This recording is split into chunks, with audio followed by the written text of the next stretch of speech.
What's next for a neighborhood under siege? We'll have to wait and see. Reporting live, Sadie Sinclair, Channel 7 News. This is San Francisco. Liz Pelly is someone who has toured with bands, sees bands live as prolifically as maybe anyone I know. And she's been writing about music for years. We just met at a reading for her new book, Mood Machine, The Rise of Spotify and the Costs of the Perfect Playlist at Bound Together Books, your local anarchist bookstore on Haight Street. Shout out to Joan, who's on their collective. I've also been in some bands, and that's where I learned about how capitalists are always trying to innovate new ways to profit and make life harder for the artists, the musicians who are making the music. So for these reasons and more, I was stoked to get Liz on the podcast to talk about how streaming companies are anti-labor and how this affects what music that we all get to listen to, whether or not we're using these streaming platforms directly. Speaking of labor, if you can throw down to help this podcast continue, patreon.com/sadfrancisco is where you can do that. Thank you to Lily for becoming the latest member. All right, so how is Spotify anti-labor? There's two ways that we could think about it, and I love this question.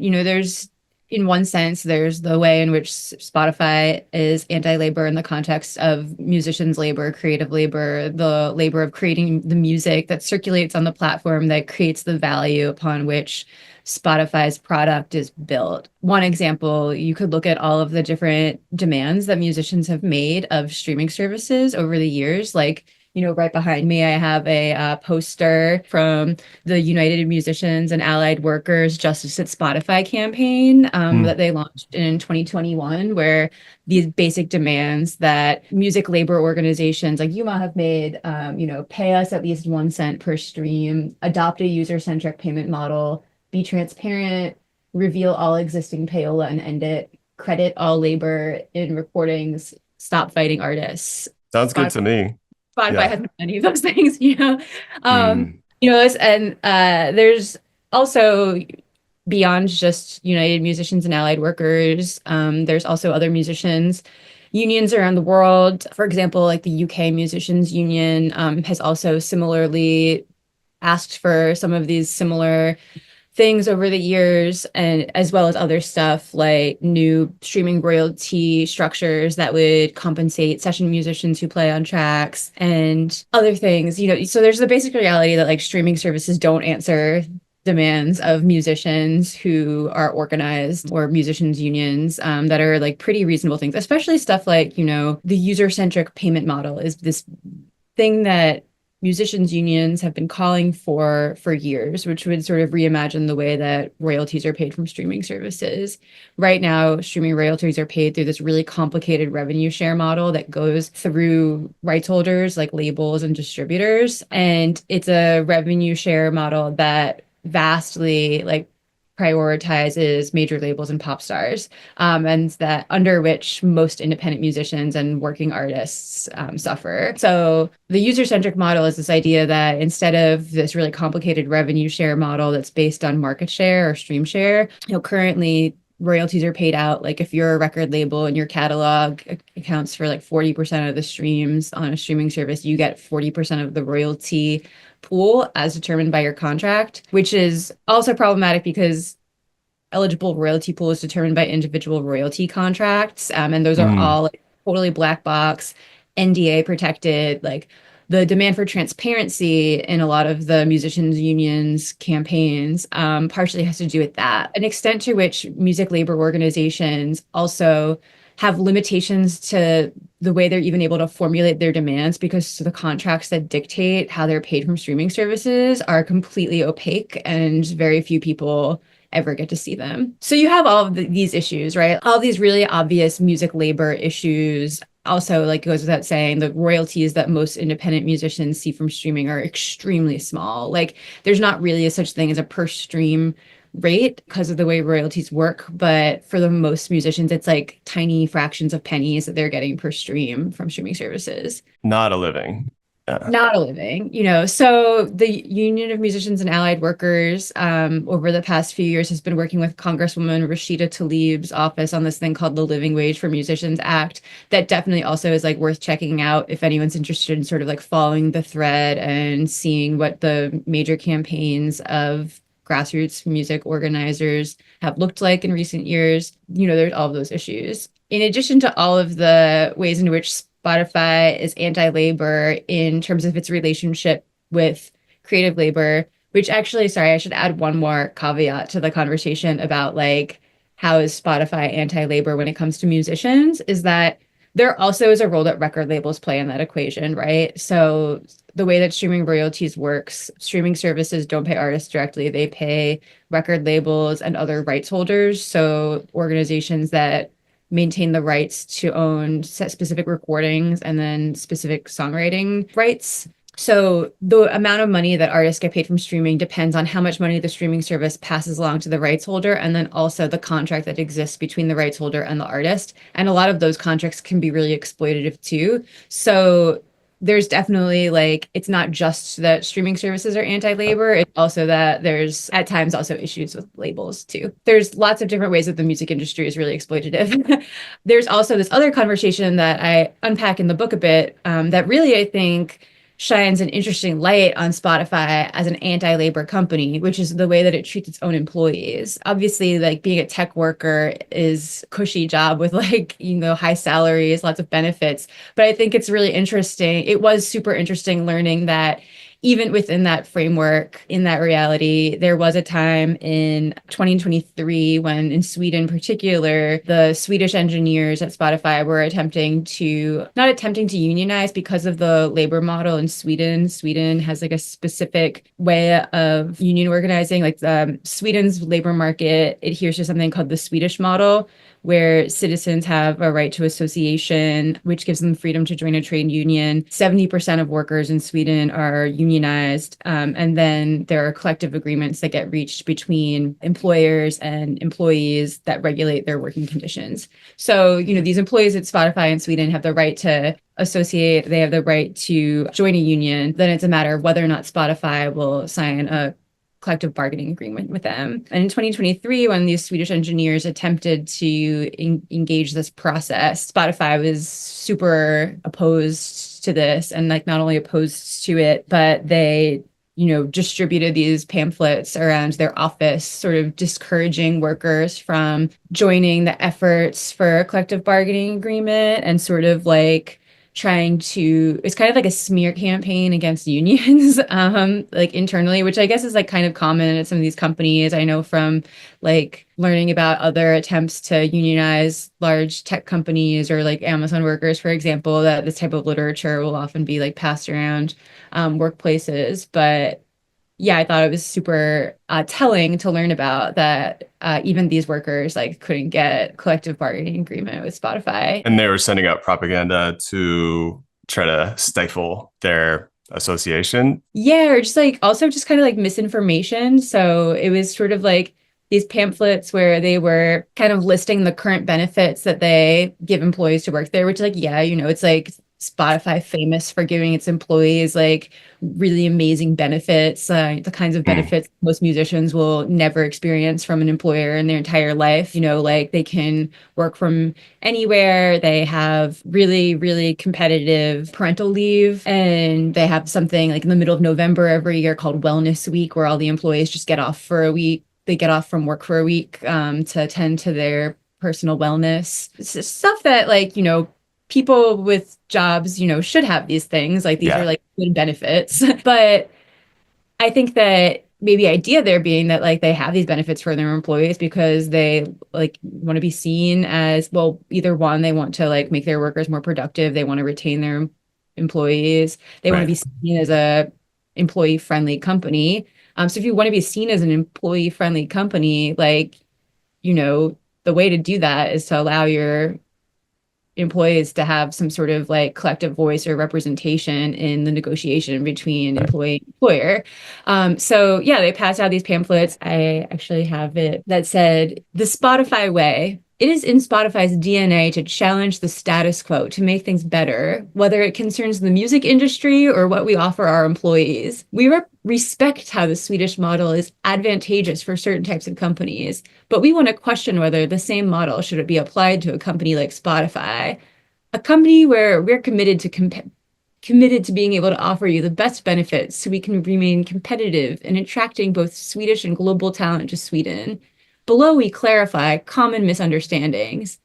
And then on the back of it, there's like a list of like all of these like great benefits that they currently offer like under like the Spotify way. And then there's another column that's like with a collective bargaining agreement. It's like, not sure if we'd still be able to give you this, not sure if we'd still be able to give you this, like NA. Right.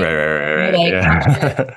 but then, for the book research, I interviewed a representative from the broader Swedish Engineers Union that these Spotify workers were, collaborating with, who, specifically told me about the types of ways in which they were sort of like assuring workers by they issued their own, response, debunking a lot of these claims, reassuring workers that a collective agreement exists to provide security. And they wrote, it is a solid foundation and not an obstacle that would prevent Spotify from continuing to offer its employees the same staff benefits they enjoy today. So I don't know. I just like thought it was all like very telling, but also at the same time, not surprising of a large tech company. Yeah. The way that they move for what you describe in the book is like so many Silicon Valley corporations. And, ultimately, we know that labor could have all of these things if the people on top would settle for a few billion less. And unfortunately, people are greedy. One of the biggest questions that I know has come up around, and like the book has exposed so many more people to, is this idea of ghost artists. Could you describe what a ghost artist is? When I first started writing about Spotify in 2000, the first article I wrote about Spotify came out in 2017. And almost immediately after that article came out, some people that I knew who worked at independent record labels hit me up and were like, you have to research fake artists on Spotify, like Spotify playlists. There's like all of these fake artists. It's really weird. And like at first it kind of sounded maybe like a conspiracy theory. Also, at first I kind of was like, I don't know, sounds maybe like some kids in their basement just like trying to like game the system or scam Spotify. And it didn't really bother me that much because I was like, oh, whatever. Like, stories about streaming scammers have never been individual streaming scammers have never been that interesting to me because I also am someone who is like, if someone's scamming a system that's scamming them back, it doesn't really bother me that much. So like there's that. But as it turns out, through the reporting, lots of interviews with musicians, former employees, people close to the company, it turns out that it wasn't just that Spotify was filling its playlists with fake artists, is actually this whole kind of like more complicated web and story. So it turns out that there actually are these instrumental playlists all over Spotify that are first party playlists like owned by Spotify, managed by their own in-house curators that are filled up with what's essentially like the stock music that comes from these production companies that they work with, who commission the music from musicians and composers who produce this music in bulk under specific types of licensing agreements and then release it under sometimes like one-off monikers that they're just making for this specific group of tracks. And these are not like artists that you could go and like Google and find out information about them or go see play live, because they're, for all intents and purposes, just artist monikers attached to these specific tracks in these specific playlists. So I think that for years, people have called them fake artists. I think a couple of reasons why I kind of went with the terminology ghost artists instead is that, one, while I was reporting all of this, it was at the same time that like the generative AI hype cycle was sort of like taking over the media in some ways. And I wanted to sort of differentiate that this is a practice that is very related concern. Like there are very related concerns to the concerns that people have about generative AI music, but it is a sort of specific practice of streaming services working with these production companies that license music from human composers who are also kind of being ripped off by this whole arrangement as well. Like these tracks are being licensed from them at under terms that aren't always to their benefit. Also, a lot of mystification, even to the musicians participating. Like, I interviewed a bunch of the musicians who made music for these production companies that ended up on these really popular Spotify playlists. And I would ask them, in one case, I was interviewing one of these musicians who was like, I don't really know very much about like any of this. Like, I just make tracks and submit them and I get paid, and I don't really know what happens after that. So, in some cases, not even really having a full sense of the full scope of what they're participating in. But oftentimes on streaming services, it's especially musicians who make ambient music, classical, jazz, or lo-fi hip hop beats. If there's a playlist on Spotify made by their own in-house editorial team for one of those genres, there's a really, really high chance that is mostly filled up with music by like ghost artists or tracks that can't be traced back to an actual artist or composer easily, not easily, but yeah. And what is the benefit to Spotify? Oh yeah, they save a bunch of money. So like the thing that the one of the bigger revelations of the book is that like, well, the public knows this as the public calls them fake artists. Internally, Spotify has a term for it, which the book like revealed for the first time, which is called perfect fit content. And internally they describe, or they call it PFC internally at Spotify, and it refers to music commissioned for specific moods and playlists with improved margins. So, it is music that is saving them money to put onto these playlists. So if they can sort of like specifically pinpoint playlists, if they can specifically like foresee the types of terms people might be searching for, like chill vibes, dinner jazz, like study beats, and then when you go searching for those terms, like immediately be pushing you towards a playlist that's filled with this cheaper material, they're saving a pretty that's like a cost saving initiative for them. Right. And something that's super interesting about this, like just to kind of also put it in perspective, since the reporting came out, Spotify has, issued some statements about it. And one of the things that they have said to other reporters, and they've even added a page to their website where they sort of like address their use of what the music industry calls functional music. So music made for like chilling, studying, focusing, relaxing, whatever. They say this material only accounts for a small percentage of total listening on the platform, which I think is, it's super interesting. Like if you look at statistics from the past few years, in 2023, there's this stat that on all on-demand audio streaming platforms, the entire genre of jazz only accounted for, less than 1% of total streams. And the entire genre of classical only accounted for less than 1% of total streams. And Taylor Swift's whole catalog was like under 2% of all streams. So to say, oh, this is only a small percentage of total streams because streaming royalties are paid out in this pro rata system where value is determined on market share and stream share, it really warps like the concept of musical value, where everything is seen as, well, how valuable is it in comparison to the whole pie? And that's not at all how like most people who are into music think about musical value or value in general. Yeah, thank you for that. I know that you've been reporting on Spotify since 2016. Has Spotify always had like a sort of payola, like pay to play model? And could you describe how that works on Spotify and how it seeps into the experience of like listeners on Spotify? I will say I like that, like in just now, you sort of situated an understanding of Spotify within the context of Silicon Valley companies more broadly. Because I think something that has always occurred to me writing about Spotify is that in the past decade, there's been so much sort of heightened critique of Silicon Valley companies and big tech companies, and like the impact on society and how like anti-labor and greedy these companies are. But I don't always feel like we've talked about Spotify in the same breath as a lot of these like broader conversations around like Meta and Google, Apple, Amazon. And I feel like part of the goal of a reporting project like this is like we should consider Spotify like in the same context, and other streaming companies. For sure. In terms of the payola stuff, I think that, yeah, in the whole time that I have written about Spotify, I've always kind of been interested in various different incarnations of pay to play that seem to exist like in the streaming landscape. More generally, I think when I first started writing about music streaming and Spotify, it was much more opaque and mystified.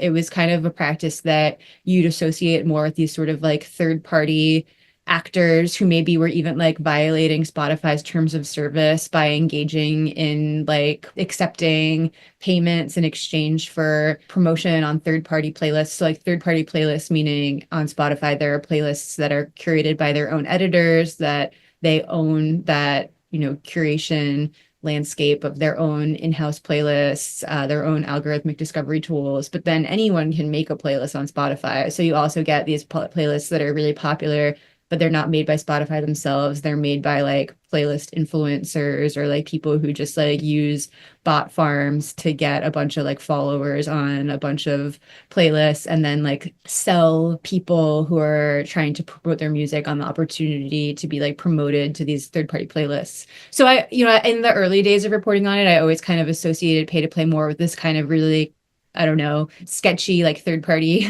landscape. But over the years, it's been really interesting, the concept of payola like practices, which I'm always hesitant to not directly call it payola because there's a specific legal definition of payola. Payola is a term that is used to refer to the practice of record labels paying radio stations in cash for payment on airwaves, and it's illegal when it comes to broadcast radio. The advising is that it's more accurate to refer to what's happening on streaming services as payola-like practices. Okay. Thank you. Just to throw that out there. Yeah, over the years, it's become more ingrained into the business model with Spotify. Like now it's not even like weird thing that's happening in the shadows. It's Spotify saying we have this official program on our platform called Discovery Mode. And if you're an independent artist, you can accept a 30% royalty reduction in exchange for algorithmic boosting, as part of opting into this program. And the way they kind of pitch it is algorithmic recommendations inform a large number of streams on the platform. And this gives you the opportunity to pinpoint a track you're really excited about boosting in the algorithm. And like, since it's promotion, like if it's discovered in one of these playlists that's impacted by Discovery Mode, then we'll pay you less. And it's an opportunity. Yeah, this same thing exists on other platforms, like even Twitter. Like you could pay for the blue check mark now. You can for like in the attention economy for something that might be valuable to you, which is like your comments appearing higher within comment threads. TikTok, the same thing. Like you can pay to have your video shown to more people. So it's like it's like kind of just on the surface now, this like pay to play stuff.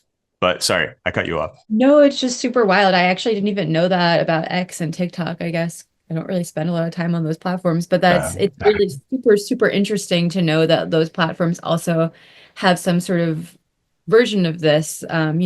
This, especially when it comes to a platform like Spotify, people tend to think of when thinking about like the consequences of the model of a platform like Spotify, they think about it. We tend to think about it more in terms of like Spotify being this platform where music is monetized. At least that's how the music industry, when the music industry talks about manipulation, there tends to be this real focus on like how manipulation impacts the ability for large corporations to accumulate capital.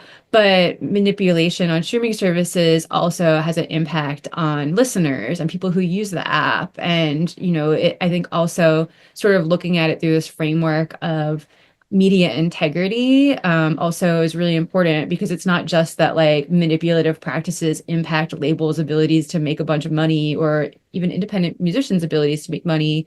Manipulation on these platforms also like warps how people see artists. It warps, the sense of popularity. It kind of, you have these situations where people are being recommended tracks and they don't know whether or not the track they're being recommended is being recommended because it's a, an editorial recommendation or because of some sort of pre-existing commercial deal. And these are the same reasons why like payola is illegal, Yeah, and then on the listener side, like you lose probably some trust. There's like a loss of authenticity in terms of like, am I getting the thing that is being recommended based on all the other stuff that I'm listening to and songs that I have liked in the past, or is it getting like a little bit of a bump or a big bump from somebody just straight up paying? It's interesting because like my first like knowledge of this sort of scheme was actually sort of meant to be more of a support for artists, for homegrown artists. That is, like countries like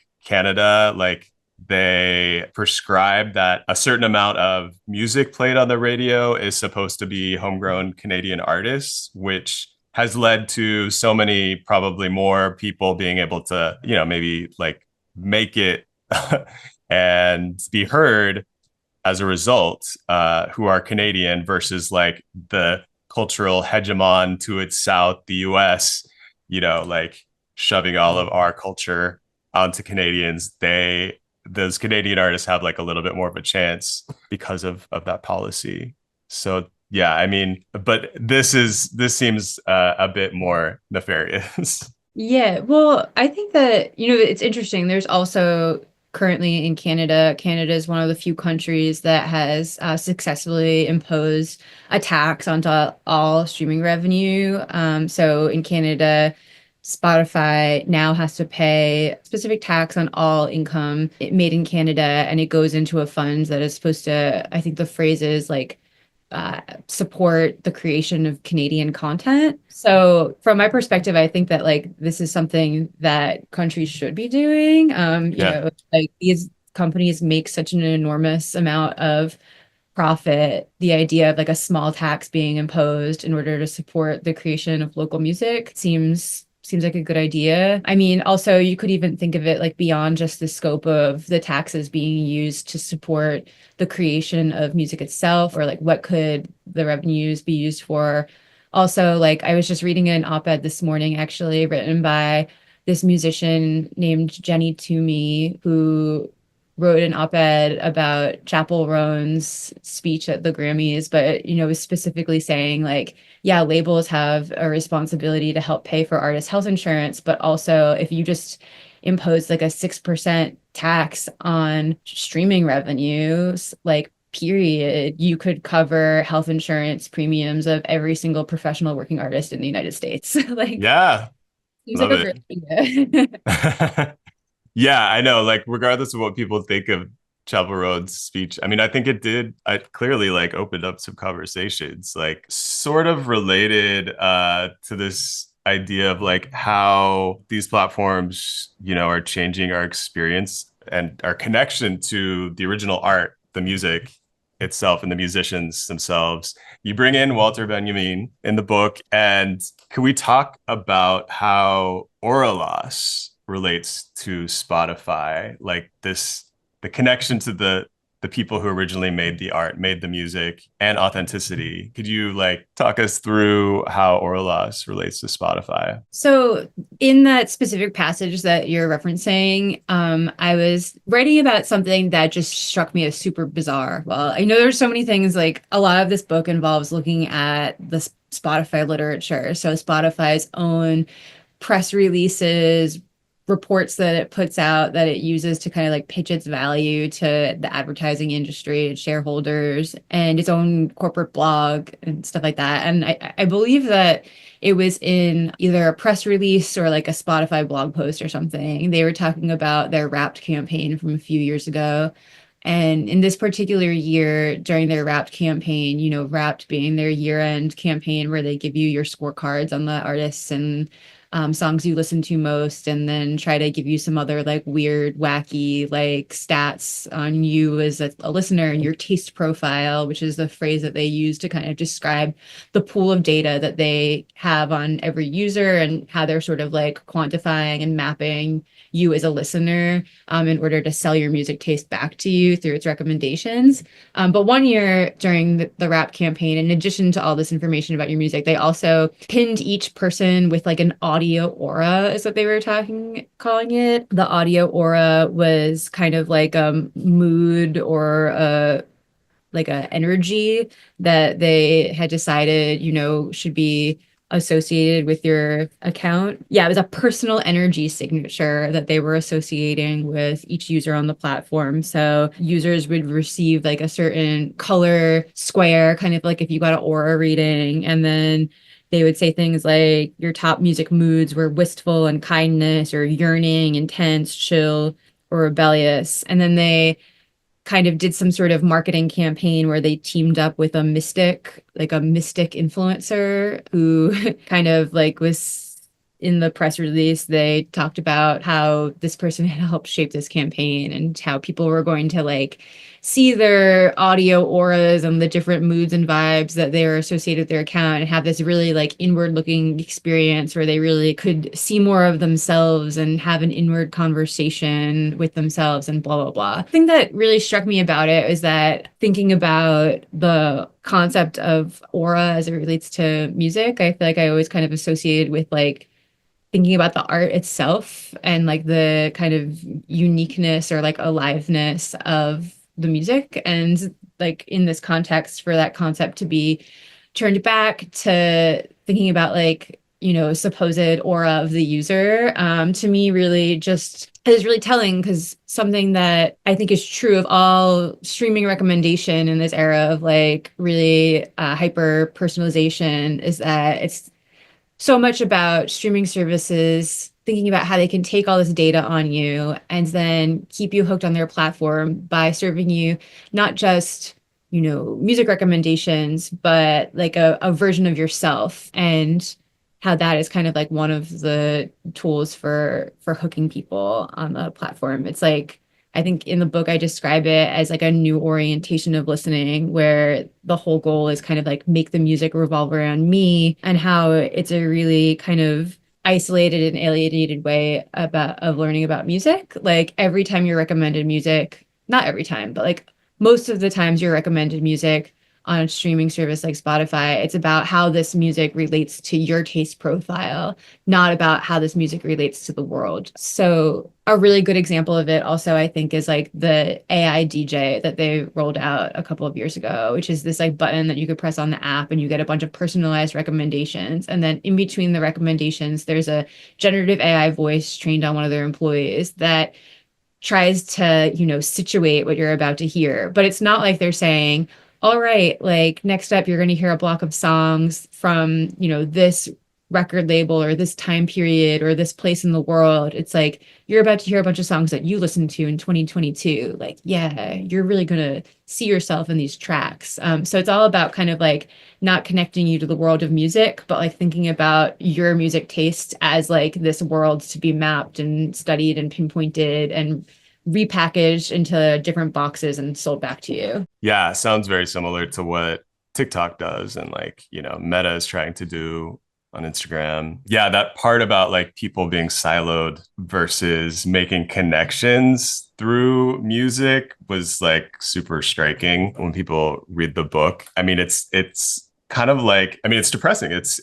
the emotion that I was feeling like reading that part, because the experience of music and like music being expression and like communication in a way that is lost when, like you said, like Spotify is just playing back to you tracks that make you nostalgic for 2022 and your life in 2022. No, I just like I think that it's really important to sort of pull apart the implications of way of contextualizing and packaging and selling music that sort of takes every song and strips it of its context and then reimagines it through just like the lenses of like moods and vibes and hyper personalization, because that's like one way of thinking about why you might want to listen to music. Like you want to listen to music that fits a particular way that you're feeling, or that like an aspirational feeling that you are trying to achieve, or because it reminds you of some point in your life. But it's not the only reason why people listen to music at all. And I think that like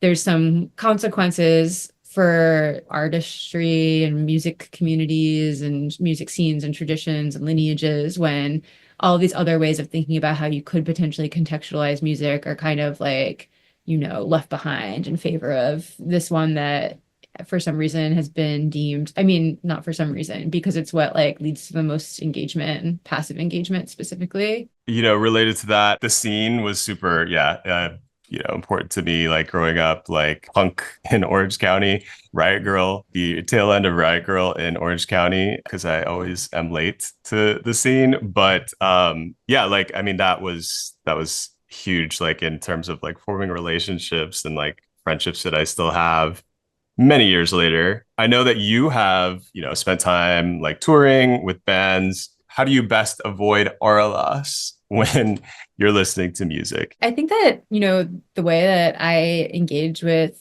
music is not uncommon amongst people who are into music, which is going to shows, buying music directly from people. Simple as that. Yeah. Yeah, Yeah. like same as always, to some extent. I do like buy a lot of digital music from artists directly and try to, I listen to a lot of community radio and have a lot of like tapes and records and things. I have a cassette player in almost every room of my apartment because I'm like a big cassette listener. I'm someone who's like particularly interested in like the kind of problem of digital music. So I think that I also like find a lot of interest in following groups that are kind of trying to create like cooperative alternatives to streaming services. I'm really interested in public libraries launching local music streaming services, different types of ways that communities and musicians organizations and co-ops and these new types of like emerging projects are trying to sort of like solve some of these, or not even solve some of these tricky problems, but just sort of like imagine how digital music could be different. And I think for me, like one of the interesting things about all of this is like I love physical media. I love going to shows. I am happy to buy music directly from artists because I think as it stands right now is like the most direct way to support artists in your communities or artists whose work is really meaningful to you. But I also am someone who finds like the idea of universal access to music to be really interesting and important. Like so many people that I know who are really into music growing up, like going to the library and taking out a stack of CDs and bringing them home and like ripping them to their computer is really important. Or I also know a lot of people for whom like Napster and file sharing and MP3 blogs and like, just like sharing digital music in that way or obtaining digital music in that way was like a really important part of their like discovery of music that could be, life-changing or perspective shifting or introduce you to different ways of looking at the world. Although, I'm like, yes, like buy music from artists directly, like independent artists. I also think there is also kind of like a need to reimagine like what a more universal access to digital music looks like too outside of corporations. Yeah, like you said, there's like public library systems that are starting up, like repositories for like digital music, including in San Francisco. Yeah, there's like a streaming service that the public library operates that specifically is, the intention is to support local Bay Area artists. So love the library for that. I think people who make music should like this whole conversation's interesting, like try to get their music on those platforms because one of the things with the public library streaming services is it seems as though they'll be as successful and ingrained in local music scenes, like as to the extent that people take advantage of them or participate in them. And if like people who are active in local music scenes don't participate in them, then I don't know if Right. they'll around.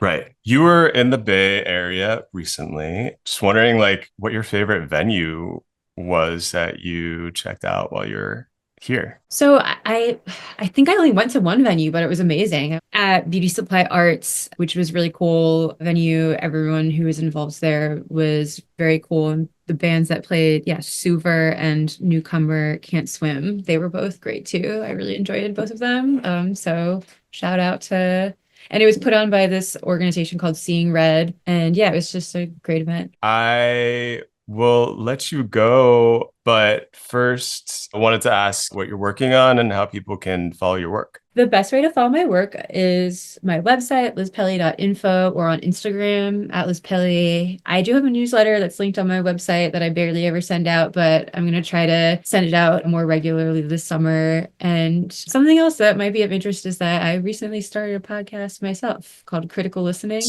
Yes. And you can find the link to that on my Instagram too. So, okay. Can't wait to listen. Tights. Thank you so much, Liz. And I'm going to go listen to that podcast right now. Thank you so much. Yeah, we only have like one episode up that's kind of like an intro, but there's another one on the way soon. Tight. All right.